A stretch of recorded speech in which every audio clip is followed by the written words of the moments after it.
Hey, everybody. Welcome to What Drives Us One-on-One, Episode 4.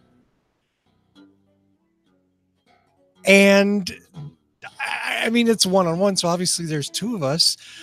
The one of us that this guy right here, that maybe you haven't seen in a while, is... I think a majority of the listeners have no idea who I am. At this point, is that where we're at? I think so. Like there's a new generation that has no idea who you are. Like, he's the father of our country. Ladies and gentlemen, co-founder of the show, Mr. Danny Cooper. Good evening, everybody. Nice to be back on the show. Thanks for having me, Russell. I enjoyed the live stream on the Tesla Life stream last night. That was nice. You know, it was, thank you. I'm glad you enjoyed it. I want to divide this show because we have a limited amount of time into two parts. And I think the first part is a very short part. And then the second part is longer. The first part is, what did we think of the show, of the debut? Let's just get that out of the way. And then we can talk about the vehicle. Does that make sense? Yeah. Okay. I'm going to be excited to see if we can get out of the first part to talk about the second. But let's see what happens. Let's give it a try. Do you want to start, or would you like me to start? You know what? You were in the middle of a live stream last night. You were hosting something while it was going on. Yeah. You had a good feel of the people. I don't know about that, but so give me your impressions first. Allegedly. Wait. Yeah. The What Drives Us attorney says, this is definitely my personal opinion. It has nothing to do with the show, nor does it convey any sense of legal diagnosis. It comes the text across the screen here. Right. What the hell was Elon on last night? I mean, or what wasn't he on? Might have been the problem, actually. Yeah, dude, like, what do you normally take that you left at home? And that's not me picking on him. I don't expect, as I said on the show, I don't expect like a full-on Disney smooth, beautiful presentation with everything working seamlessly. I kind of like the fact that a lot of these CEO-driven announcements are a little funky, a little weird. And Elon's always been that way. But dude was like distracted and couldn't keep a sentence in his head and was constantly searching for the 4 teleprompters in the room, 2 of which I think measured 20 feet across. Were at his feet too. There were 2. Yeah, there were 2 at his feet, and there were 2 in the back of the room, as I understand it. Yeah, it was interesting because I think nobody won the pool last night. I was plus 13 minutes, I think. I missed it by 2 minutes. I was plus 23, and he came on at 21. Oh, bastard! He's a bastard. Man. See, I thought everyone had the under. Oh, you had the over. Interesting. Okay. Well, yeah. So he came on late, which is to be expected at this point, I guess, with Tesla events. Absolutely. But I don't get the feel, and I've never been in the room for one of these events, so I don't get the feeling that it's like, hey, we're starting late because we're cool vibe. I get it as a viewer at home. It feels more like, hey, we're scrambling to get this together kind of vibe, because that's what Tesla's vibe has always been.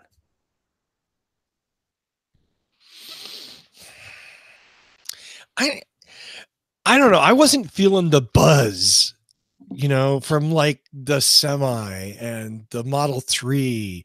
I wasn't feeling the excitement. This seemed very walking through the motions to me. Yeah. Well, I mean, I thought it was, just grossly overstating when all the Tesla bros in the room were hooting and hollering over the Semi coming out. Like, I'm a truck driver in my day job, and that's going to be an amazing vehicle for me. Yeah. Like, come on, man. You have no reason to hoot and holler over a Semi. Especially when it isn't in production. Yeah, I mean, I actually wish they had spent more time on the Roadster, because I think people want to see and hear more about products that aren't out yet. It's our normal, interest. But that was just kind of like a footnote. It's like, here's the first gen Roadster, here's the second gen Roadster, here's a big truck. And so what started 21 minutes late? 21 minutes late. 21 minutes late. Talked about the history of Tesla for 15 minutes at least. Basically, and here's the vibe I got from watching that at home, was that he was basically saying making cars is really hard, and I honestly didn't realize it until we started making the Model 3. It's like he would say all these things that Tesla has gotten good at. Yeah. And you couldn't help but walk away thinking he's saying this because Tesla was bad at it and they didn't expect to be bad at it. My genius conquers all. Exactly. It was odd. I don't know if it was The Verge or somebody said that out of the nearly hour-long presentation, 6 minutes was the amount of coverage the Model Y got. Yes, and the presentation lasted 3 minutes after the car hit the stage. I think is what I read. I don't have a problem with Elon going, "Thank you, good night." You know what I mean? Like sometimes I liked the fast presentations. I really liked the Model 3 event because of that. It was quick. It got to the point. It showed the car off. It gave a lot of detail on what people wanted to know about it. And it said, we think this car is so special that tomorrow you can go stand in line and reserve one in a store. Which, people would be confused about what stores they could go to if they did that today for the Model Y, because they wouldn't know what say that, Danny. So what I thought was great about y'all's live stream last night was that it really filled in a lot of gaps on the complete lack of information that was provided during the presentation. Because it was really, really lacking. It was in a time when I think maybe someone is impressed upon Elon that saying a whole bunch of like randomly cool stuff isn't as randomly cool 2 or 3 years later when people are actually buying and using the product, and maybe what you said may or may not apply. Well, that's not me. Sorry. That's okay. I just wanted you to know it wasn't me calling you during the show, because that would be such a jerk interrupting our own show. I'm just going to unplug it so that. Oh no! There we go. We will no longer. Oh wait. Yeah, I got the right one. Okay. Oh, we've killed the poor phone. Goodbye, phone. It's I want to talk about the car. Yeah. Is that okay? Yeah, let's go for it. Can we be done? I mean, I think there's so much you could say about the presentation, but it was bad, and I mean, it was like, I think there were people in the chat room for the Tesla live stream. They were like Model Z. Yeah, I think that was Lee Moon. In fact, thank you, Lee, for that. Lee Moon, Model. Yeah, it was pretty boring. But yeah, let's talk about the car. Well, yeah, and it was the fractured way it was presented. There was no like coherent sort of story. The whole bizarre thing of like bringing all the other cars out, and then in the dark, he would easily get distracted by people in the crowd talking to him too. Yeah. And then in one corner, literally one corner of the stage in the dark, comes out a dark blue Model Y that is nearly invisible except for the front end. Mm-hmm. And thank you, good night. Yeah. Whoa, wait a second. He didn't there's no remote camera showing us the back, the sides, the inside, nothing. Yep.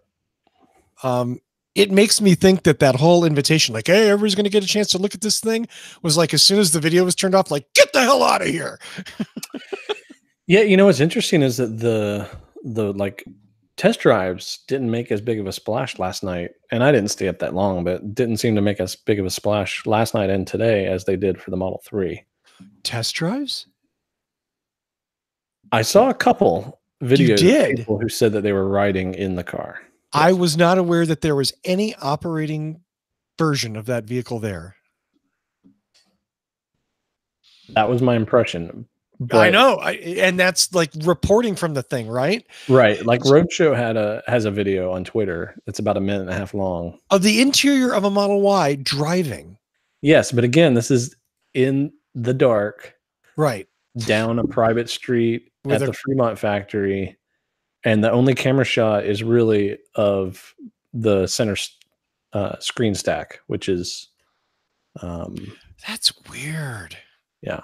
Why wasn't that? Interestingly enough, and again, forgive me, I don't remember where I saw this, but someone who was there reporting at it said that the prototype that was there appeared to have the windows darkened, that it wasn't super like, normally, hey, come and look and see and blah, blah, blah. And it was like, no. Yeah. What would Toyota call that? They've got different phases for their prototypes. And, we both know that they make it's not a pre-production product. I have no idea. What was that? A plastic? The styrofoam wonder. Yeah. Who knows? Yeah.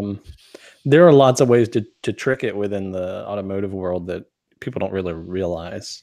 And there's actually, I don't know if you follow, I forget who it's, Tesla Charts or something like that. Somebody overlaid the Model 3 on top of the Model Y on the stage. And so now there's like this conspiracy that there is no Model Y, that was just a Model 3 with a slightly different curvature body cladding on the back.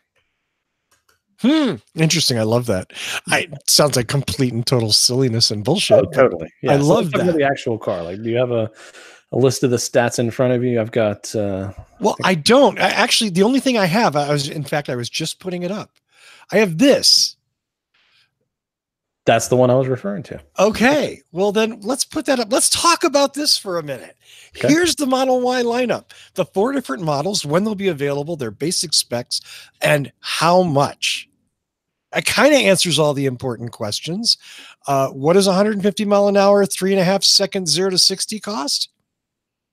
60 grand, baby. And they claim you can have it in the fall of 2020. Even though currently they have no idea where they'll build any of these. Yeah, that's the other thing. I mean, now I'm impressed. They have an idea, but they don't have an actual physical place to build these yet. Yeah, they haven't. I don't think they've decided, but I mean, here's where you get into like conspiracy theory territory.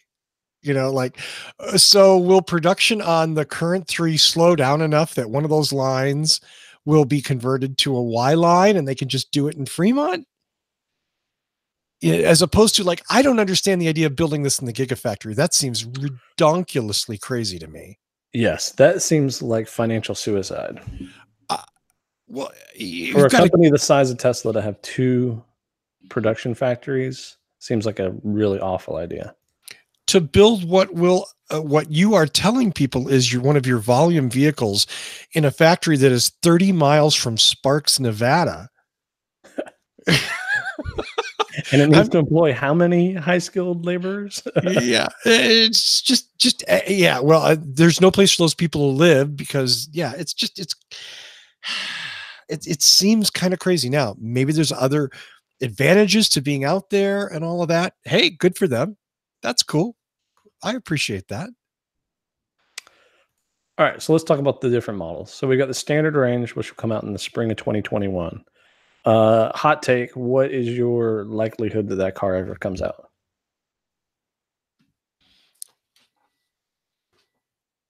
I'm not making any bets on Tesla past July of 2019. How's that? So Elon has said that the first ones to come out will be the long range, the dual motor, all-wheel drive, and the performance. Yes. So we've got simultaneously. Yeah, somehow. Yeah. It tops out at 300 miles of range, which is, that would be pretty impressive. Now the question is, will that be impressive in 2021? Right. Cars realistically hit the street. It probably still will be. I don't see the Bolt like increasing their battery size by 50% in that time.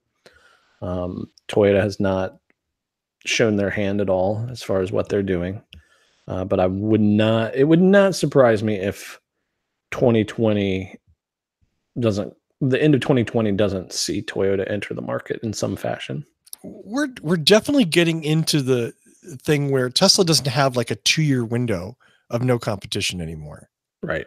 There's already competition in place, and we can argue until we actually see the specs, the size, the width, the real detailed specs of what the Model Y is.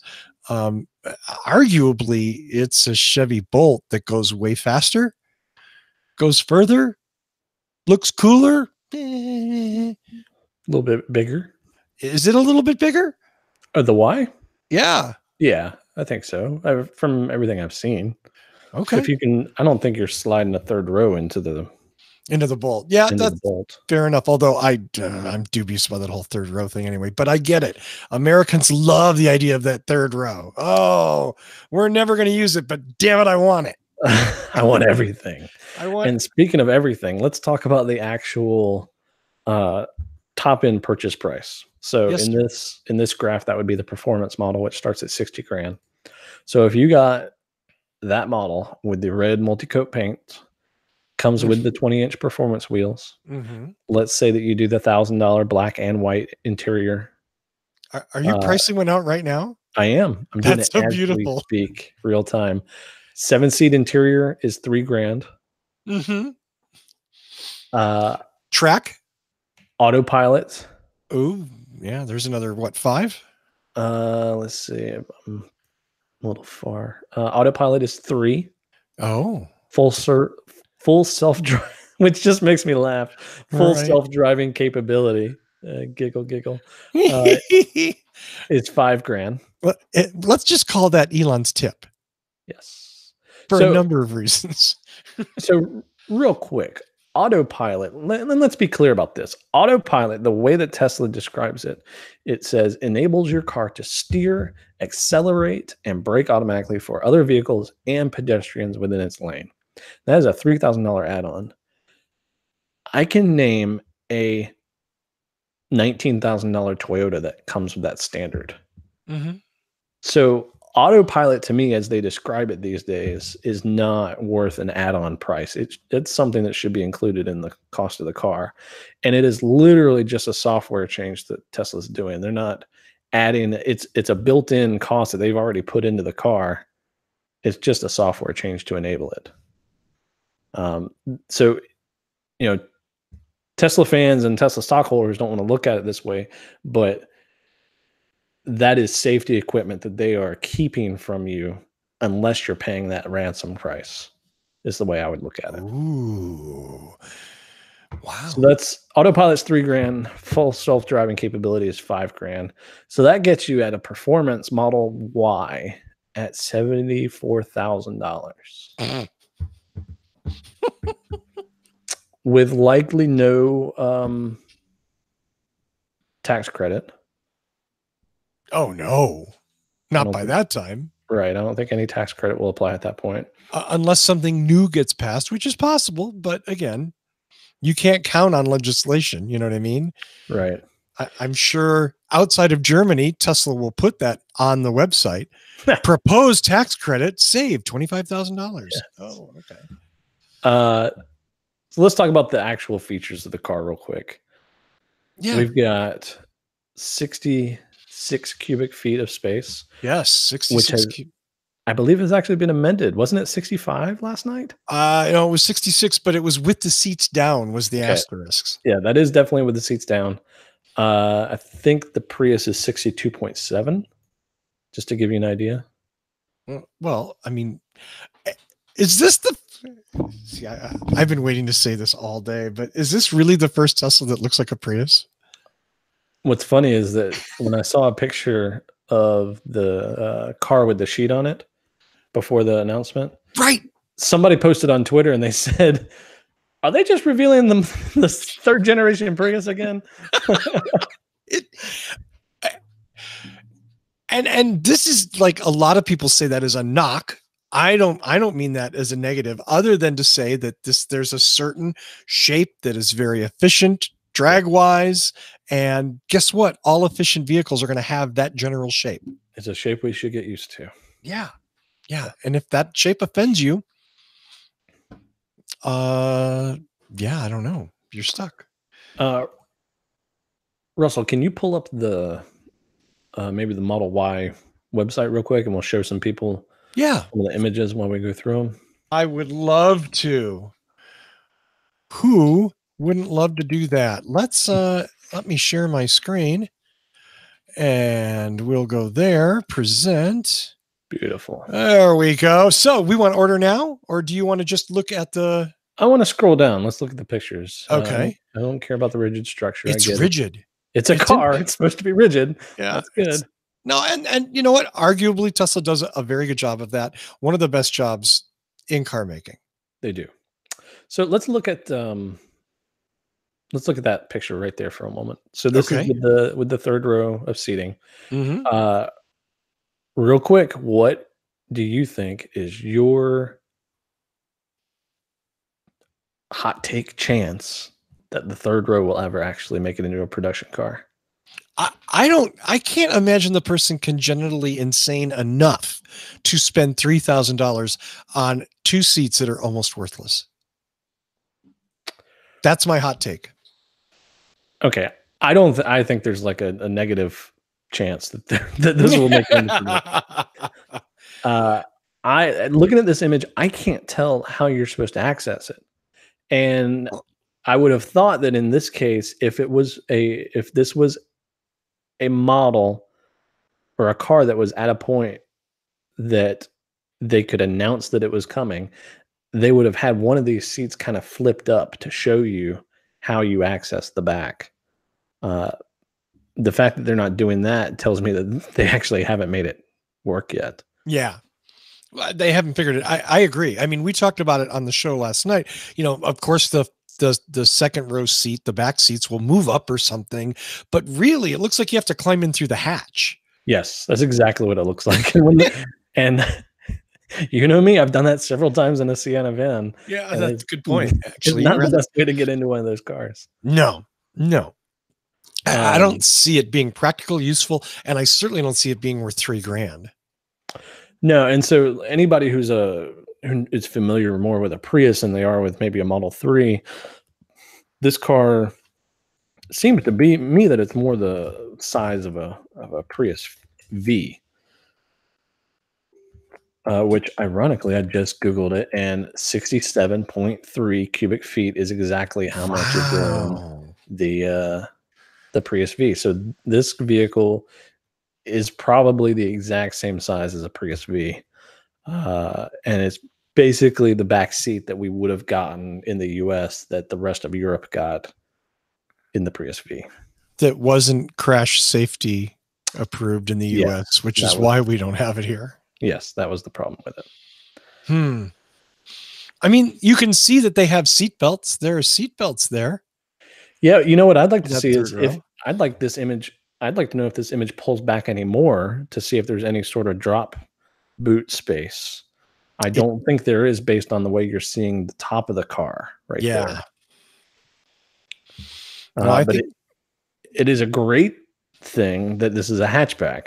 I'm very happy about that, because that is, I mean, really emotionally, I could have gotten into a Model 3 if it had been a hatchback.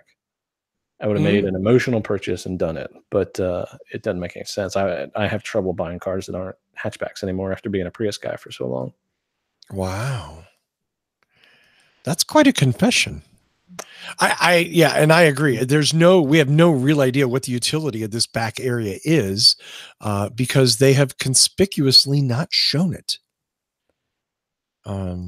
So, you know, I mean, it's a cool layout, but size wise and as far as functionality wise, it's hard to get a feel for it. Yeah. And again, you know, this has been coming for a while. I'm kind of shocked that there isn't more information. It makes me suspicious that there isn't more information. I'm sorry. Let me just say what I think. It makes me suspicious there isn't more information. It feels rushed. And I think that's unfortunate. I think that's being reflected in the stock movement today. Oh, is this stock down again? Yeah, it's down about 5% last time I looked. Um, but yeah, but I mean, there's I don't know. I don't want to rag on the car because there are a lot of cool things to it, but I think Absolutely. that the cool things are also you can look at as negatives. Like the entire roof is glass, um, which if you're let's say that you're moving from a Model 3 to a Model Y because you have a family, a glass roof is like wife approval factor of a glass roof with a baby is going to be you're going to need you're going to need uh some good discussion points to talk your wife into that. That suction cup sunscreen that's going to go on the roof is going to Mhm. take away the cool factor completely. Yeah.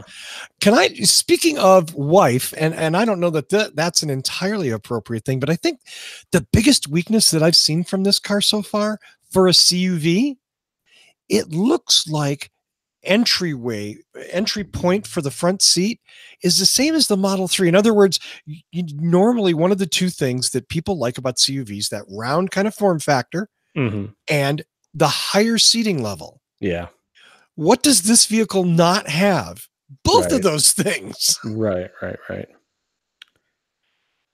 Yeah, yeah, I agree with that. It not really round, and it doesn't look to be any higher than the Model 3. So does that negate like the appeal of the whole crossover craze that we're enjoying right now? This is yeah, I mean, this is much more height of Prius V Right. with that third row that the, like, Mazda 5 used to have, you know? Mm-hmm. Very much. But without Yeah. the utility of the sliding door. I don't. Yeah. It's very odd. Yeah. I don't know that. I think Tesla has to make a stronger case for this car. It'll be interesting to see what is reported on pre-orders. That's whether Elon thinks it's material or irrelevant depends on the year that you ask him. But I do think that that's going to be an interesting litmus. So speaking of pre-orders, Yeah. how much is Toyota or Tesla taking for this thing? 2,500. $2,500. Yep. 2,500. And already, of course, just because it's Tesla, people have scrutinized the contract, noticed some differences in the terminology, that Tesla is not calling this a deposit. They're calling it oh God, what was it? A consolidation fee or something? So the theory is that Tesla is going to take whatever deposits they get from this and be able to claim 100% margin on them and take them to their bottom line, as That makes opposed to putting sense. them in the other place where deposits normally go, Yeah, which well, Tesla has traditionally avoided anyway. and that's the problem of Tesla being a public company at this point, which could be a whole show unto itself. And I think Yeah. at this point, we're kind of out of time for today. But I'm excited to see kind of where this goes, where Tesla figures out that they're actually going to build this car. I'm excited to. Elon says it's going to take over more sales than the S, X, and 3 combined. And I guess one question I have is what engineering bandwidth does Tesla have left at this point to engineer and produce the next generation of the S and the X? Well, and are they even going to do that after repeatedly saying, we don't do that. We don't do that. We just don't do that? Right. So are we going to have like 15 years of Of the Model S the that looks right pretty much like and the the Model S. right and the Model X that looks like a turtle walking down the street? That's apparently what the future is. Yeah. And on one hand, I go, okay, you make a good product. The Mhm. economy of scale. It doesn't have to change. You don't have to be novel just to be novel. But that's also, you don't operate in a vacuum. Right. And there are other people coming out with other things, and your thing is less exciting if it's unchanged over a decade. Yes, and these cars have a life cycle that is going to end at some point, and a Tesla buyer is gonna want to buy a new Model X, but an Apple iPhone buyer doesn't buy an iPhone 5 one day and then the iPhone, and 6 years later, they want to buy another iPhone 5. They want to buy whatever is the latest and greatest, even if Apple has continued to upgrade the interior of the iPhone. You know, the interior of it, the specs of it are amazing compared to what it was when it was originally released, but it still looks the exact same. And that's a problem that Apple is facing with a lot of their products. And it feels like if Tesla goes that route, that's going to be a long-term problem for them, because that's not the way the automotive world works. It's definitely a challenge. I mean, cars are emotional purchases. This is one innovation that sort of puts them at a disadvantage. Yeah. All right. Well, let's wrap this up, buddy. Okay. Are you ordering one? Thanks for having me on. Did you order one? No. Okay. Because you did have a deposit on a 3 for a while. I did, and I've ridden in a 3, and I've driven a 3 a couple times, and it's a nice car, but it's not for my current lifestyle. Right, and that's perfectly understandable. Yeah. Okay. Yeah. I don't know. Any final words? Not really. I'm just excited to see where this takes us. Awesome. Well, thanks to for all of you. Thanks to all of you for taking the time to watch. Danny and I just wanted a chance to kind of talk about it. We don't get a chance to talk that much, so this was a pleasure for me, as well as hopefully for all of you getting to watch the show. Do check in with us at youtube.com/whatdrivesus. Do subscribe, please. That's super important. Ring the bell so that you are notified whenever we produce new content, just like this. And until then, I'm going to say goodbye. All right. Me too. Hey, check out Tony's Prius Prime range video. That was really interesting. Very good. Yeah. YouTube. It's in the What Drives Us channel. So it's another reason to subscribe. Absolutely. All sorts of good reviews, good specials like this, not just the weekly show. So do check in youtube.com/whatdrivesus. As always, thanks to Michael Mannering for our theme music. All sorts of ways to support the show. Look for What Drives Us in social media. That's pretty much who we are everywhere. And we'll see you again. Tune in soon and find out what drives us. Dun, dun, dun. Uh-oh. Oh. There we go. These short shows, they get me every time. Thanks, everybody. We'll see you soon. See you, buddy.